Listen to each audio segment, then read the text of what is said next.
दोस्तों, केदारनाथ सबसे अहम हिंदू तीर्थों में से एक है। मंदाकिनी नदी के किनारे चोराबाड़ी ग्लेशियर उत्तराखंड में मौजूद केदारनाथ भारत के सबसे ऊंचे ज्योतिर्लिंगों में से एक है। ये समुद्र तल से 3583 मीटर की ऊंचाई पर स्थित है। 4 धामों में से एक धाम केदारनाथ का इतिहास बहुत रोचक रहा है। वैसे तो मान्यता है कि ये मंदिर 8वीं सदी में आदि शंकराचार्य ने बनवाया था। पौराणिक कथाएं दावा करती है कि केदारनाथ की असली कहानी पांडवों से जुड़ी हुई है। तो चलिए इस अभूतपूर्व मंदिर के बारे में कुछ रोचक बातें आपको बताता हूँ।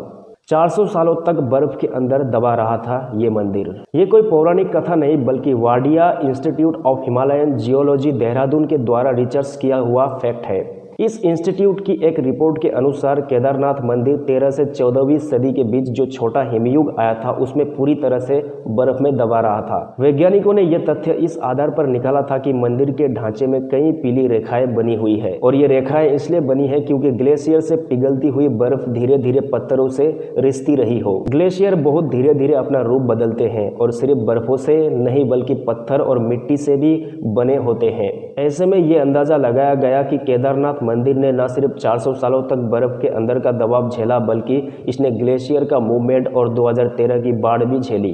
2013 में बाढ़ से कैसे बचा था ये मंदिर, अब इसमें क्या कहता है विज्ञान वो सुनिए। 2013 की बाढ़ में केदारनाथ के मंदिर के अलावा बाकी सब तहस नहस हो गया था। इस मंदिर के बचने के पीछे की कहानी कुछ ऐसी है कि जब बाढ़ का पानी मंदिर के इर्द गिर्द पहुंचा था तब एक चट्टान ऊपर से खिसक कर मंदिर के पीछे आ गई थी।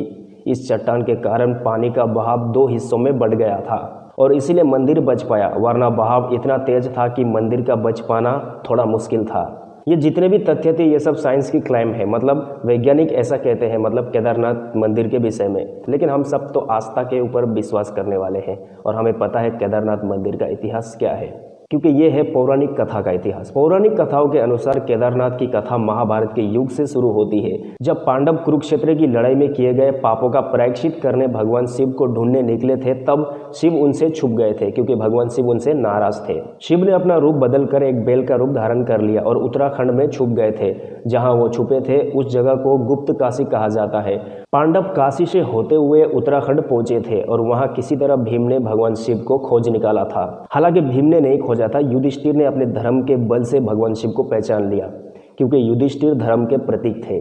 तो उन्होंने अपने अंदर का जो बल था, जो शक्ति था उनके अंदर, जो भगवान शिव के प्रति जो उनका भक्ति था, उससे उन्होंने ये जान लिया कि भगवान शिव एक बैल का रूप धारण करके जितने भी वहाँ पर बैल का झुंड था, बैल के झुंड जितने भी वहाँ पर थे, चर रहे थे, घास खा रहे थे, तो भगवान शिव भी उन्हीं के बीच, उसी के बीच, उन सब के बीच में थे। तो युधिष्ठिर ने भीम को कहा कि भगवान शिव इन्हीं सब बैलों के बीच में अपना रूप बैल का धारण करके बैठे हुए हैं।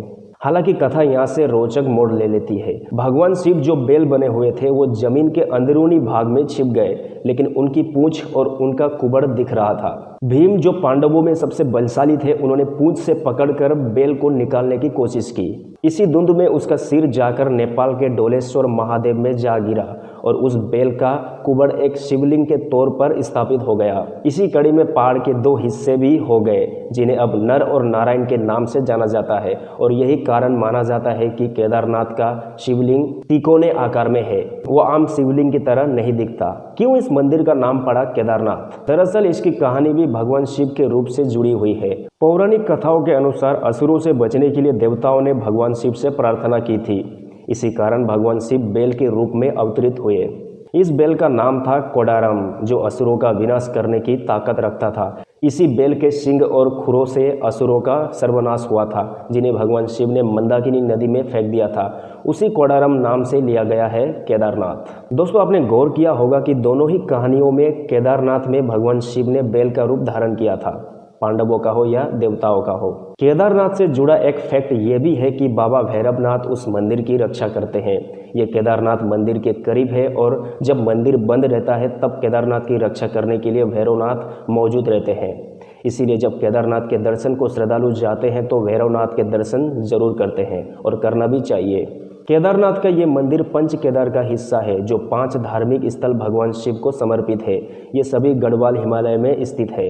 जो भी पंच केदार की यात्रा करता है उसे सबसे पहले केदारनाथ, फिर तुंगनाथ, फिर रुद्रनाथ और मध्य महेश्वर और फिर आखिर में कल्पेश्वर के दर्शन करने होते हैं। अगर आप भी कभी केदारनाथ की यात्रा पर जाए तो पंच केदार के दर्शन जरूर करें। दोस्तों, केदारनाथ धाम हमेशा से ही लोगों के आकर्षण का केंद्र रहा है और यहाँ जाने के लिए आपको पहले से ही थोड़ी सी रिसर्च कर लेनी चाहिए। वैसे तो यहाँ जाने के लिए हेलीकॉप्टर और घोड़े आदि उपलब्ध है, लेकिन इस ट्रैक का मज़ा अलग ही है। अगर आपको ये वीडियो अच्छी लगी हो तो इसे लाइक ज़रूर कीजिएगा और चैनल को सब्सक्राइब भी करना ना भूलिएगा। तो जय केदारनाथ धाम।